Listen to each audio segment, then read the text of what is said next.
السلام عليكم ورحمة الله وبركاته. waxaan halkan kusoo gudbinayaa gabal la yiraahdo ka sheekay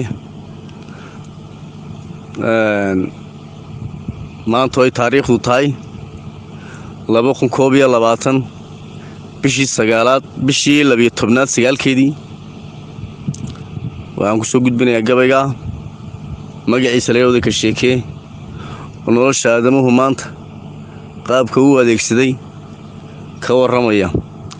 waxaana la sidan hoyaalayey hoyaalayey hoyaalayey hoyaalayey hoyaalayey hoyaalayey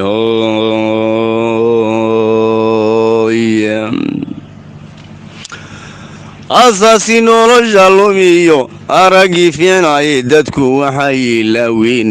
wixii loo adoonsaday istighfaartii baa laga tegiyo edebtii fiicnayde waxay u ordayaan goor kastaba ololi shaydaane waxay u ordayaan goor kastaba olole shaydaane iman la-aan badhaadiyo eebagana waaye amaamiirta tooska ah dadkan loo ilbixinaynin ibliis narda jooga u tuma waxay u ooyaan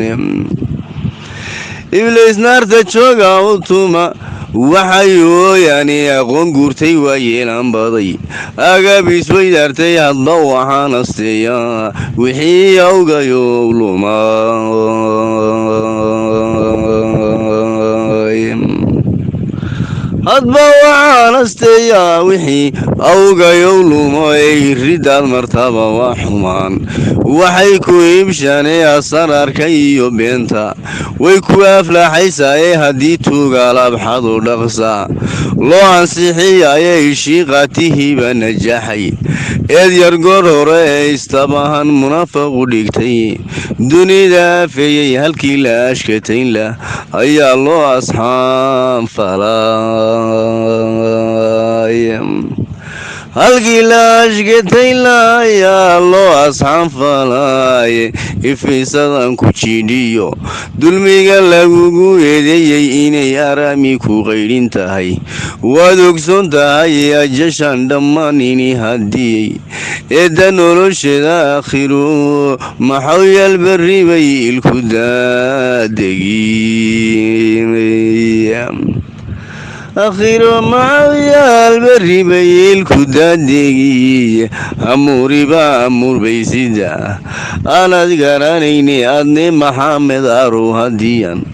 adii wax ku sheego nin aqoon leban kugu ogaa gabanaantiye waa u batays xaajadan ku igmanaya indheer garad kuwa tusiya